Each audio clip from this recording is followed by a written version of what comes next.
ଆଗକୁ ଆସୁଛି ଫଗୁ ଦଶମୀ। ଏଥର ଦୁର୍ଲଭ ଜୋରରେ ପଡ଼ୁଛି ସୁଦଶା ବ୍ରତ। ଏ ସୁଦଶା ବ୍ରତ ନବବିବାହିତ ମା ମାନେ ପାଳନ କରିପାରିବେ କି? କେମିତି ରହିଛି ଏହାର ବିଧିବିଧାନ, ଶୁଭ ସମୟ କେତେବେଳେ, ଏଥିପ୍ରତି ଆଲୋଚନା କରିବା। ଆମ ସହିତ ପୁଣି ଥରେ ଯୋଡ଼ି ହୋଇକି ଅଛନ୍ତି ଜ୍ୟୋତିର୍ବିଦ ଏବଂ ବାସ୍ତୁବିଦ ଡକ୍ଟର ଚିତ୍ତରଞ୍ଜନ ମହାପାତ୍ର। ଏ ବାବଦ ନେଇ କ'ଣ କହୁଛନ୍ତି? ନବବିବାହିତ ମା ମାନେ ସୁଦଶା ବ୍ରତ ପାଳନ କରିପାରିବେ କି? ଆସନ୍ତୁ ତାଙ୍କ ମୁହଁରୁ ଶୁଣିନେବା।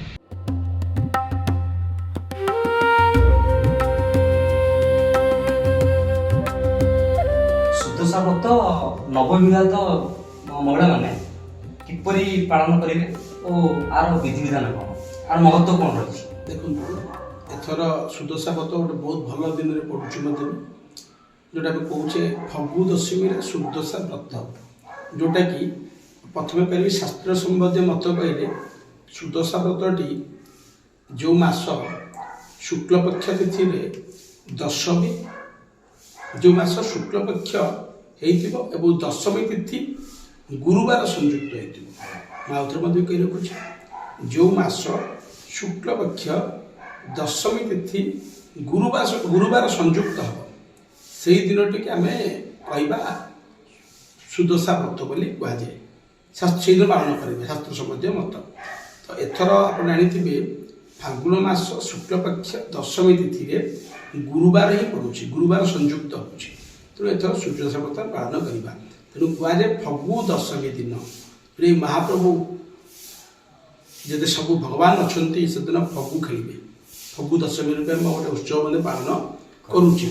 ସେ ଫଗୁ ଦଶମୀରେ ହିଁ ପଡ଼ୁଛି ସୁଦଶା ବ୍ରତ। ଏବଂ ଏ ସୁଦଶା ବ୍ରତ ପ୍ରତ୍ୟେକ ଘରର ମା ମାନେ ମହାଲକ୍ଷ୍ମୀଙ୍କର ଆଶୀର୍ବାଦ ଏବଂ କୃପା ପ୍ରାପ୍ତ ପାଇବା ପାଇଁ ଇଏ ବ୍ରତ ଗୋଟେ ଓଡ଼ିଆ ଘରର ପରମ୍ପରା ଅନୁସାରେ ବା ଗୋଟେ ଓଡ଼ିଆଣୀ ବୋହୂ ହିସାବରେ ପରିଚୟ ପ୍ରାପ୍ତ କରିବା ପାଇଁ ବା ମା ଲକ୍ଷ୍ମୀଙ୍କର କୃପା ପାଇବା ପାଇଁ ହାତରେ ସୂତାଟି ପୂଜା କରି ବାନ୍ଧନ୍ତି। ଏଇଟା ଶାସ୍ତ୍ର ସମ୍ବନ୍ଧୀୟ ମତ ଅଟେ। ଏବଂ ଏଇ ଯେଉଁ ପର୍ବଟି ଆପଣ ଆସନ୍ତା 26 ଦ୍ୱନ୍ଦ୍ୱରେ ପଡ଼ିବେନି ଆଜ୍ଞା, ପୁରା କ୍ଲିୟର କରିକି ମୁଁ କହି ରଖୁଛି। ପାଞ୍ଜି ମଧ୍ୟ ବି ଦେଖିକି ବହୁତ ପାଞ୍ଜିରେ ମଧ୍ୟ ବି ଲେଖିଛି ସ୍ପଷ୍ଟ ଭାବରେ, ଯେଉଁ ପାଞ୍ଜି ଆମର ଶ୍ରୀ ଜଗନ୍ନାଥ ମୁକ୍ତି ମଣ୍ଡପ ପଣ୍ଡିତ ସଭା ଦ୍ୱାରା ଅନୁମୋଦିତ ହେଇଛି ଓ ବିଭିନ୍ନ ପଞ୍ଜିକାରଙ୍କ ପଞ୍ଜିକା ଦ୍ୱାରା 26 ତାରିଖ ଫେବୃଆରୀ ମାସ 26 ଫେବୃଆରୀ 2026 ମସିହା ଗୁରୁବାର ଫଗୁ ଦଶମୀ ଦିନ ଆମେ ସୁଦଶା ବ୍ରତ ପାଳନ କରିବା।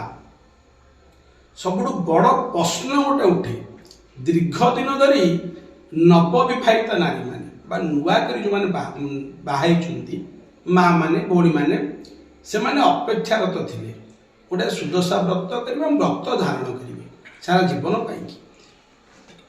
ସେ ବେଳା ଉତ୍କୃଷ୍ଟ ପଡ଼ିନଥିଲା, ଶୁଭ ସମୟ ଶୁଭ ଦିନ ପଡ଼ିନଥିଲା, ଯେଉଁଟାକି ଏବେ ଆସନ୍ତା 26 ତାରିଖ ଫେବୃଆରୀ ମାସ 2026 ଗୁରୁବାର ଦିନ ଫଗୁ ଦଶମୀ ଦିନ ପ୍ରତ୍ୟେକ ବ୍ୟକ୍ତିବିଶେଷ ମାନଙ୍କୁ ମୁଁ ଅବଗତ କରୁଛି ମଧ୍ୟ ବି, ପ୍ରତିଦିନ ଟିଭି ମାଧ୍ୟମରେ ମଧ୍ୟ ବି, ଏଥର ନୂଆ ବ୍ରତ ଇଏ ଶୁଭ ସମୟ ଉତ୍କୃଷ୍ଟ ସମୟ ଅଟେ।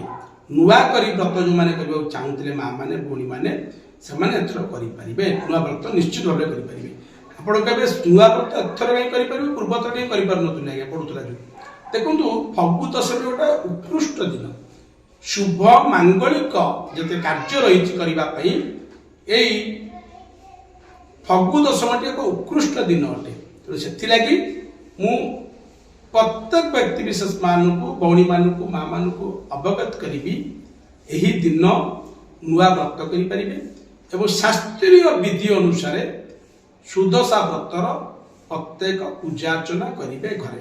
ଶୁଭ ସମୟ ସକାଳ 6ଟାରେ ସ୍ନାନ ସାରି 6:30ରୁ 7:30 ମଧ୍ୟରେ ମାଙ୍କର ପୂଜା କାର୍ଯ୍ୟ ସମ୍ପନ୍ନ କରିବେ। ସେଇଦିନ ଏକ ଉତ୍କୃଷ୍ଟ ସମୟ ଅଟେ। ନିଶ୍ଚିତ ଭାବରେ ଆପଣମାନେ ସୁଦଶା ବ୍ରତ, ପୁରୁଣା ବ୍ରତ ଏବଂ ନୂଆ ବ୍ରତ ପୂଜାର୍ଚ୍ଚନା କରନ୍ତୁ, ମା ଲକ୍ଷ୍ମୀଙ୍କର କୃପା ଲାଭ କରନ୍ତୁ।